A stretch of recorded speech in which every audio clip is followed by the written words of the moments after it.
Hi, I'm Tony Todd, and welcome to Throwing Heat. I'm here with my two co-hosts, Dr. Dan Ratner and Ross DeBoss. Today's guest can actually throw heat. He is by far one of the best up-and-coming pitchers for the Texas Rangers. Let's welcome to the show, Mr. Demarcus Evans to the house. What's up, Mark? What's up? Just chilling, You know me having an off day in LA. Nothing can beat it. Well, thank you for joining us on your off day in Los Angeles, man. You grew up in a small town in Mississippi, correct? Yeah, And small town, small. yeah, now you're out here in Los Angeles. Is there anything you like to see or do while you're here? No, for real, I do want to see the Hollywood sign. I ain't never saw that either. It costs money. Costs money. Because I don't want to go up to watch it. I just want to see it in No, my eyes. it doesn't cost money to sit in traffic. You can get to sit in traffic and see it. I ain't trying to do nothing. I ain't trying to do nothing crazy. I don't want to spend no money. I just want to go see stuff. Okay, well, I'll pick you up after the show and just drive you around, and I just point out and say, hey, Ross's family owns that, Dan's family owns that, and Greg's family. All right. Oh, they own everything around here. It's kind of nice over here, though. This is dope. Yeah, I ain't never been on Rodeo Drive either. Yeah, you're in God's country here, man. You can get a. It's just too many people, though. Right, I get that, and you can get a house out here, 500 square feet for $5 million. So if you, you can have that. Yeah. You can have that. I don't want that. You don't want that? I'll stay in my car. Not at that price. So Marcus, why baseball, man? You're 6'5". What are you, about 265? 265. That's tight end material. Why did you choose baseball? I don't know, man. It was just something I was in high school.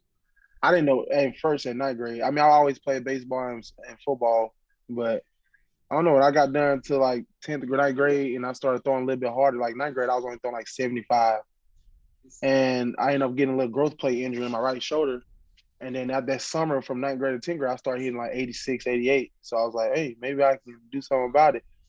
And then I started getting looked at a little bit in 10th grade, 11th grade. So I was like, I'm going to play football, but my main sport, I'm probably going to play baseball. And then I started getting looked at by pro scouts and stuff after this. After I did this thing in like 11th grade, 11th grade, I just said, all right, I'm going to stick with baseball and see what it goes.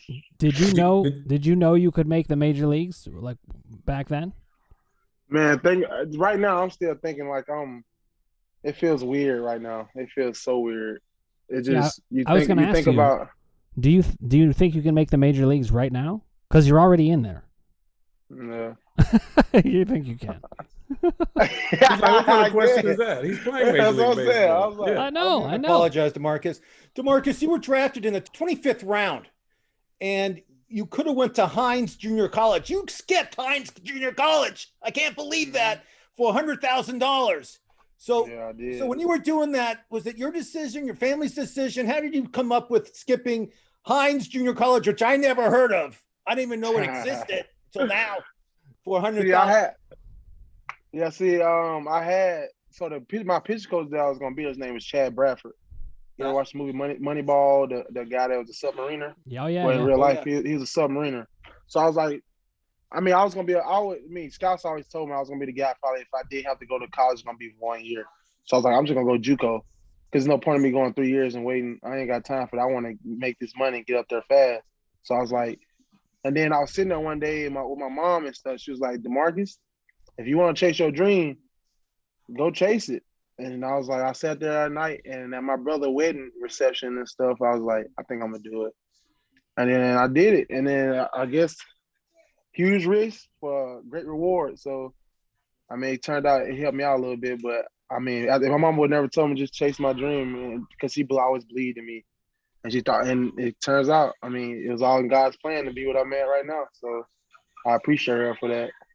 What was it like when you got called up, Demarcus? Tell us that moment. Well, it was kind of weird though, because I got called up the first time, and then I didn't get called up because I guess one of my friends had his wife in town last year during the COVID pandemic, and she ended up having COVID or whatever. So I didn't even get caught up specifically. So. Then I got called again, but then I was like, man, this is crazy. I was so nervous. I was like, this is crazy. I'm really up here now. But it was only like the last 2 weeks of the season last year. But it was dope. It was something I worked for my whole life. So Demarcus, your first appearance in Major League Baseball, was kind of like, I couldn't write this. It's like a Hollywood script. Tell us what happened. You came in the game against the Angels. Hall of Famer, going to be a Hall of Famer. Albert Pujols was the batter. Unbelievable batter. Tell us what happened in that inning. Go. So the crazy part about it, I go in, I'm sitting there, I can't feel nothing. It means no fans there. I couldn't feel anything. And I get up there, I'm looking, bro, I'm really finna do this right now. And like I'm sitting there, I'm like, bro, I'm really finna do it. And then you just see him walk over, and I'm like, bro, this is really, I'm really up here, I'm finna face Albert Pujols. And that first pitch I sailed, I'm like, because I don't want to say anything about the sticks or anything, but I don't use no, I'm just a natural guy. So them balls is totally different from balls we use in the minor league. So it's more slick and stuff. So it was kind of like, I didn't get the knowledge of how to rub them down to get them to where, like, kind of how to get it to where you can feel it. And then I just threw one down. That second pitch hit over. And then crazy part about it, that's my first strike. So I got the ball. Oh, you got it. You got the ball. I got the ball that he freaking hit over. So, and then the next at bat, freaking Justin Upton comes up the bat. And I got him to 1-2. I got him 1-2. And then the ball sailed, hit him in the head. And I'm then like, I'm sitting up there, I'm like, bro, and then it was a funny story, but my catcher at the point, he came out, he was like, I was like, Sam, I don't know what's going on, but hey, we gotta figure this junk out because it can't be this bad. I was like, he was like, did you good? You good? I was like, bro, let's see what happens. I ended up getting out the inning. But yeah, that was a weird debut.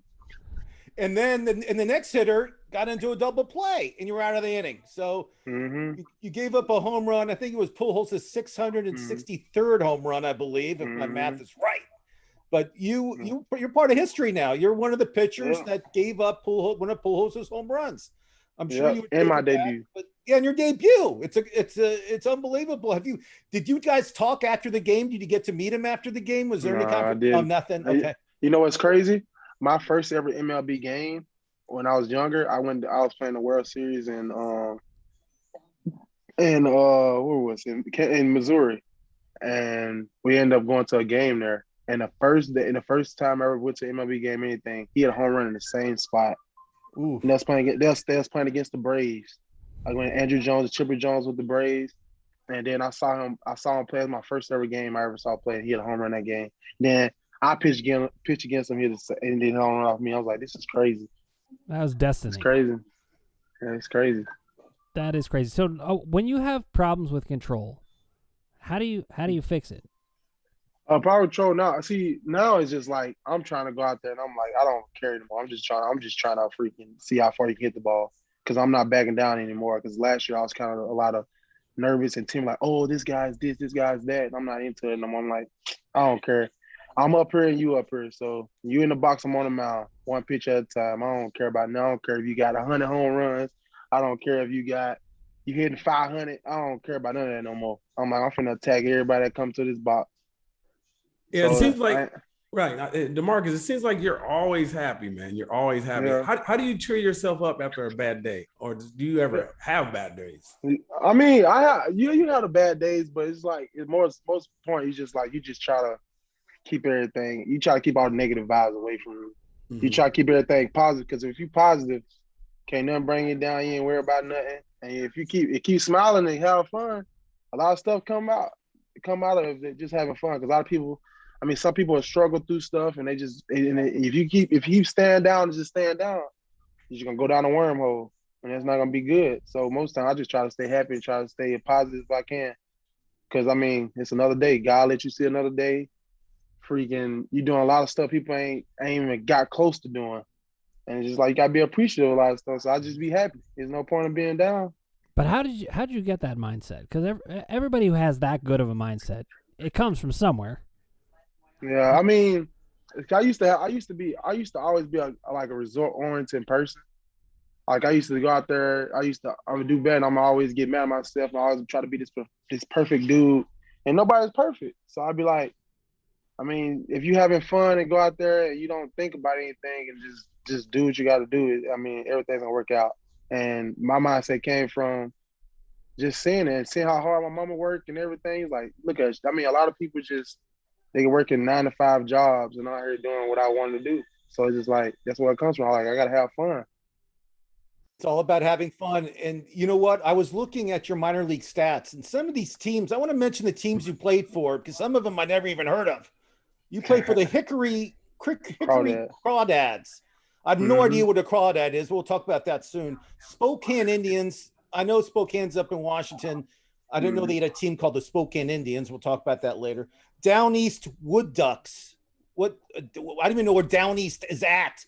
Well, I don't know what state it's in. Down and east, Ross. Come on. Is it North Carolina, South Carolina, Yeah, Georgia, it's in North. It's right outside of Greenville, East Carolina University. East Carolina. Okay, so there you go. And then you also played for the Frisco Rough Riders. I think they're a AA team. I know who they are.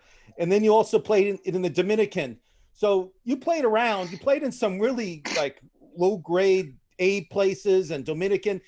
Is there any story that comes out that is kind of you could laugh about now, but back then it wasn't that funny? I mean, does anything come to remembrance at all playing back in the minors? That's PG rated. All right, I mean, it's a good story. I mean, the best. I mean, playing Dominican was crazy. Do you speak Spanish? I can't speak. I barely speak English. I can't speak Spanish. I barely, because most of the time I gotta stop talking a little bit because some of the people like, "Boy, you talking too fast. You talking too fast." And I'm like, "Hey man, I'm used to it. I just talk fast and it's loud because I'm from the country." I mean, how were the living conditions? And did he put you up in a nice hotel, or did you stay at a not so nice hotel? How was that? I actually stayed in this place called the Radisson. It was kind of nice. It was real nice. They had like freaking a restaurant and everything, and it was right in downtown Santo Domingo. It was dope. But the crazy part about it, my first game there was wild. You know what I mean? They got cheerleaders, they got bands, they got 20,000 fans, and they out here like a football game. My first, like I ain't never been in front of that many people. So my first out in there, it was crazy. And how did you do there? Did you pitch well in the Dominican? Yeah. I pitched well. I had like a one outing. My friend gave my runs, but I had like a 1 going to the outing. But it was nice learning how to pitch the guys, and because Dominican, them boys be hitting that thing. They can all hit, right? They hitting that thing. I don't care. They don't care if you throwing 100, 120. Demarcus, they don't care. They hitting that thing. So far, who is the major leaguer that's been the hardest to get out? Let me see. For me? Yeah. Let me see. The hardest to get out. Well, other than freaking Kyle Seager, he hit like a bomb that went over the fence by this much off me. But it wasn't like it was a bad at bat. I don't want to give them the satisfaction of thinking they all good, even though they are good. All right, let me ask a different question then. You know, the league batting average this year is 237 on average, which is pathetic. I don't know what's happening here. And Dan, I mean, 24% of the time players strike out. I got that stat today. Right. So that's what I wanted to ask. Demarcus, you haven't been in the majors long, but you've been around baseball your whole life. Do you have a sense that hitters are easier to get out now? Or are they they're harder to get out because they hit home runs? I don't know. Yeah, but I mean, baseball is hard, period. But I guess, I mean, I don't know. Pitchers are they getting? I mean, just like how hitters get a lot of scouting reports, pitchers get a lot of scouting reports on how to get these guys out. So it's like, yeah, they don't know what we're gonna do to them. So once they get in that fact to start guessing up there, then you're screwed because you can't. The ball gets to the plate before you blink your eye. So as soon as so most of the time they try to think you're gonna do something, but you already in another on a whole nother pitch you're gonna do, and they think you're gonna do this just because they got this stat on you or whatever. But you gotta keep them guessing all the time. And that's what a lot of pitchers are doing right now. But some guys they go with their strengths, and wherever their strengths are, they're what they're gonna do. And if you can't hit it, you can't hit it. All right, let me ask you this. It seems like at some point you made some kind of leap where you got more confident, where you were like, you know what? I'm here, you're here, I'm on the mound, you're at the plate. How did you make that shift? When was that? This shifted. So I had hurt my lat in January, and then they ended up pushing me back a little bit. So I was in Arizona a little bit, and every time when I started back pitching, I had this mindset from the last game, the last game, and last year when I got caught up, I was like, from now on, I'm like, I think I can do this. I was like, I don't think I say I can do this. Like, I gotta be positive. I can do this. It's like I'm not here to be scared and run away from all these dudes because they've been up here for a while. I'm here to freaking show everybody that I can stay here and I can freaking do well here. So that's where my mindset comes from. And that's why Ross and we always talk about this. And I tell him, I say, I mean, when you're playing sports, and Marcus, you'll probably agree with it, you can't have no fear of failure. You step across that line, I'm the best player on this field.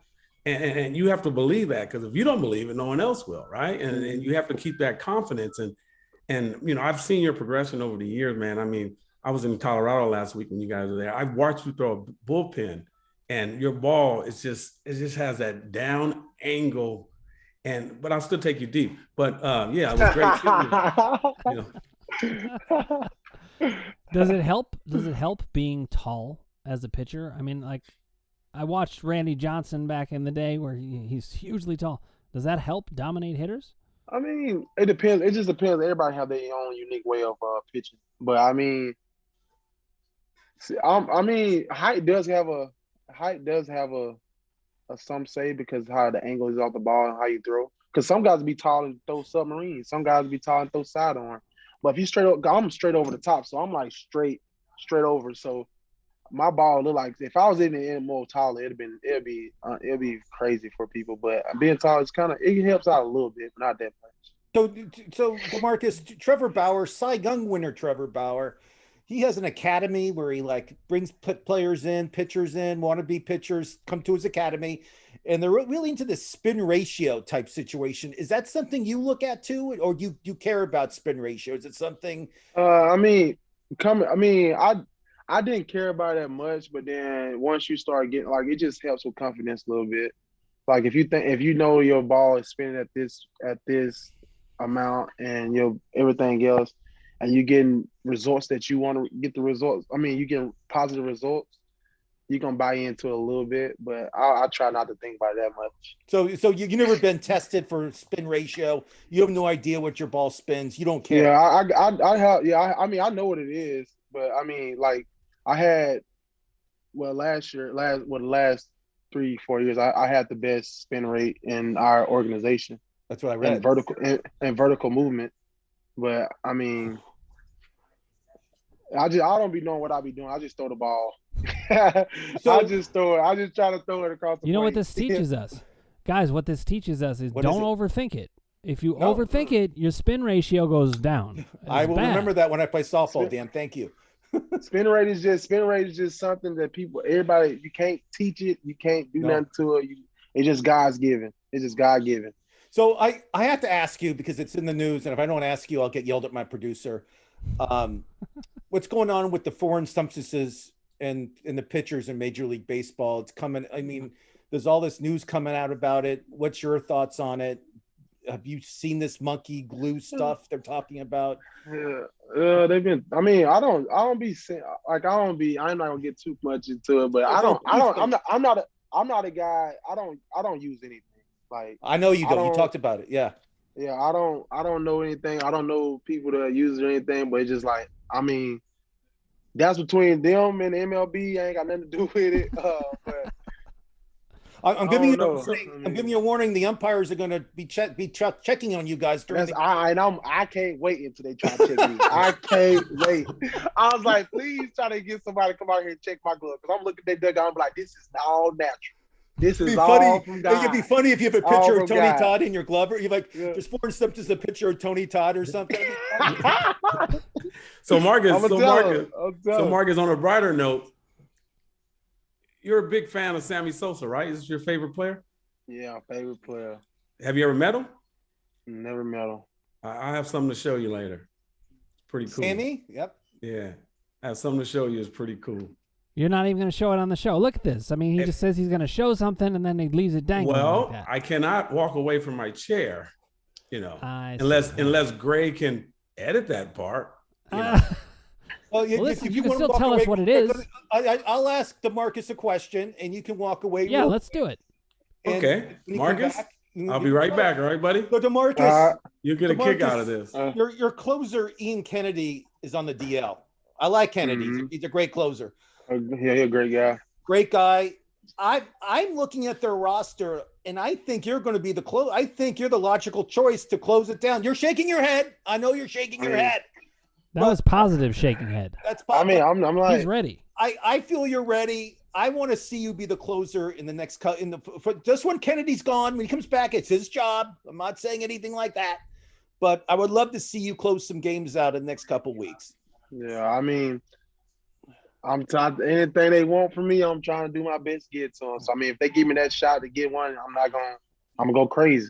If I get that shot, give me a time to close the game, I'm going to close. I mean, and you have your stats are great. I mean, your ERA this year is under 3, and and you have more strikeouts per innings. That's Dr. Dan Ratner is big on that. When you're a pitcher and you have more strikeouts in per innings, that's a big plus. So you're doing unbelievable. That's right. I'm trying my best. When you strike people out, they can't get on base. But you got the right mindset for a closer. I can see it. You know, if you got to believe in yourself, and I know these things because I've closed 0 games in Major League Baseball. Don't trust me. Let me ask you this, Demarcus. Outside of baseball season, in the off season, what do you like to do? What are your hobbies? I play Warzone a lot. Video games. Yeah. A lot of pitchers, a lot of ball players love video games. It's unbelievable. Oh, yeah. Even Morris Chestnut, who we interviewed a couple weeks ago, he loves Madden. He plays football. He's like goes in tournaments. It's unbelievable. Have you been in tournaments? No, I don't. I used to be a big Madden guy when I was growing up and all that, but I just like I done got one of my good friends that got me on Warzone, and I just ain't got off. Like it keeps me inside. It keeps me away from trouble. It keeps me from spending money. So I just sit here every day. I go work out. I worked out, had like a couple lessons, and I just get right on Warzone. That's all I did all off season. Well, I'm back. He's Warzone, back. and then most time, like if I'm at home and if it ain't too bad, I'll be hanging out with my family. So hanging out with my little nieces and nephews and my grandma, my mom, and them. That's all I do in all season. Now you're from a small town in Mississippi. You must be the man when you come back home. I mean, you must be. I mean, you're a major leaguer. You're coming back home to Mississippi, and I'm sure you're like. I'm sure they have parades for you when you come back home. No, I mean my mom and them always try to do something for me when I get back, but I don't know. This time is gonna be different for sure. I mean, I made my debut last year. They had a little party for me in November around my grandma's birthday. Me and my grandma celebrated her being 76 and me making my debut. So I don't know. I don't know what they're gonna do this year. People don't. I mean, I don't be doing that. In Mississippi, you can probably practically buy the city, huh? I mean, what? Give me an average price of a house in Mississippi. I'm just curious. I'm serious. You can probably get a good 4-bedroom house for probably like $300, $250. And land as well, right? Land. You can get land too. Yeah. You know what $300 gets you here? You get a garage, a closet. You can park your car for $300. I'm not kidding. See, that's what I'm saying. That's what I'm saying. Why would y'all want to stay here? Like, well, you can't even. You haven't got no land here. You can just walk out. You be in your neighbor's house. I'm with you, Demarcus. I used to live in Brooklyn. I moved to Cleveland. I can get a house here for like $450,000. That's $450,000. That's like huge. Yeah. And in Brooklyn, I could just get a little closet. Yeah, but Marcus, he says that, Marcus. But I'll call him in February and see what he's doing. I'm riding my bike down at Santa Monica Pier with my shirt off, and he's shoveling snow. So for real. Now listen, Tony went and got something. We got to find out. Don't you want to know what it is, Demarcus? Yeah, I want to know what it is. He was gonna just leave it hanging, and I wasn't gonna let him off the hook. So okay, go ahead, Tony. Marcus, when I pick you up later, I'm gonna let you hold this now, right? This is the actual game used Sammy Sosa bat with the tape and everything. Look at that, bro. Yeah, that's crazy. Yeah. Oh my God, that is crazy. My dad. I was a big Chicago fan. That's why I like number 21. Okay. Because of Sammy Sosa. And that used to be my favorite guy growing on my tag in my car. It say 21. All that junk. That is crazy. How old were you when he hit the 66 homer season? I don't think he was born. Are you not born yet? Oh my God! I 24, feel so he wasn't. I've never born felt yet. so old in my life. I was born in 96. Oh wow! Yeah, we can still take him to Chuck E. Cheese. I have underworld than you. I've underworlder than you. We can take Marcus to Chuck E. Cheese, Ross. I think we can. It'll be kind of a weird sight, but we can take him. Yeah, I have resentments older than you, bro. But Demarcus, we had ball players on our show, and they always tell us a funny prank story. I mean, baseball players are known for great pranks. I want to hear a prank that somebody pulled on you, or you pulled on somebody. I know there's something. You played on a lot of minor league teams, so I know you guys do a lot of pranks on each other. Let's hear one. Let me try to remember. Let me try to remember. People don't try to prank me because I'm the person. Dude, they try to prank me. I'm going 10 times back. Well, you're from Mississippi, I'm sure. Yeah, I'm sure. So I mean, I ain't nobody pulling no pranks like that. Because you're always the prankster, right? Yeah, I'm always the one to be pranked sometimes, but I mean, we got a friend of one of my good friends, Kuja. He got a bald head, so we just got a carton of eggs and put his face and stuff on boiled eggs. Wait, his name is Kuji? Kuja. Okay, no comment. Well, his last name is Kuja, but his name is Joe Kuja. Okay, great. Well, that's the only thing we do, but I don't be doing nothing crazy. Because they already think I'm freaking crazy, so I'll just be trying to be chill. What do your teammates think about you? I don't even know if you know, but no, they just I just be making everybody laugh most of the time. So you're the entertainment on the team. They just think I'm just goofy. They think I'm goofy and just a person with a lot of energy. One night I was watching your Instagram and you had your buddy Hearn on. I don't know what you guys were doing, but he was in stitches. You remember that night? I'll be having everybody. That's the only thing. If I can get somebody to laugh, it's the best thing. You gotta keep people loose because baseball already hard enough. Right. So it's like I agree. You can't be up here freaking tight. You can't be up here tight. You just gotta be loose, man. Just be loose and just have fun. That's all. Because I used to be on teams where like everything was so serious all the time. I'm like, that's not me. Like my personality and everything. I can't be serious 24/7. I know when to flip the switch and be in game mode. So I don't have time to be sitting all mad and trying to be serious about. Because if you just have fun, everything. I'm telling you, if you just having fun, everything you way much more loose than anything, and that's what you need. I totally agree with you. Okay, Marcus, we're gonna end on this. Top 5 baseball movies. All right, I'm a Bad News Bears person. Same here. The first one or the second? The first. My first one ever is Hardball. Hardball, because I love it when you call me Big Pop. That's basically my joke. When I used to pitch it when I was little, that was my big. All right, that's one. And then I'm gonna go. Yeah, I'm gonna go Bad News Bears, the older one with what's his name? Billy Bob. Oh no, there's one before Billy Bob, brother. So there's one before Billy Bob. Yeah, you're talking to some old men here. There's Walter Matthau. You have to watch that one for sure. Buttermaker with Kelly Leak and all that. That was classic. You should watch that. I think it's from 1978. Yeah, it's in black and white. There's no sound. It's not in black and white. I'm kidding. All right. Walter Matthau. So that's 2. What's 3? I'm gonna go. Look behind Sandlot. Tony Todd. Look behind Tony. Sandlot. Okay. 4. What's the one? I listen. I know this movie. Ain't it Major League? Major League. That's 4. Yeah. That's the best one, in my opinion. I agree. You know what I mean? Yeah, Major League 5. Because I like when Wesley. Ain't that Wesley Snipes? Wesley Snipes and Charlie Sheen. Say Little Big League because Tony Todd stars in that movie. Just please say that movie for me, please. I beg you. No, you don't have to say it. I mean, my favorite baseball movie is Major League by far. That's just my opinion. Well, mine's Little Big League, but that's fine. I'm with Tony. Major League all the way.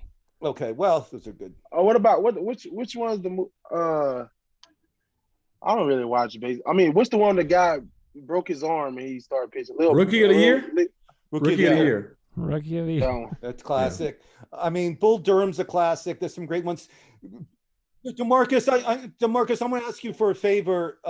before we go, it's my friend Tony Todd's birthday on Friday. And do you know where he's spending his birthday? At Dodger Stadium. The game. And do you know who the Dodgers are playing? The Texas Rangers. So if there's some reason that you're coming into the game to pitch, you got to dedicate your pitching appearance to my guy, Tony. No.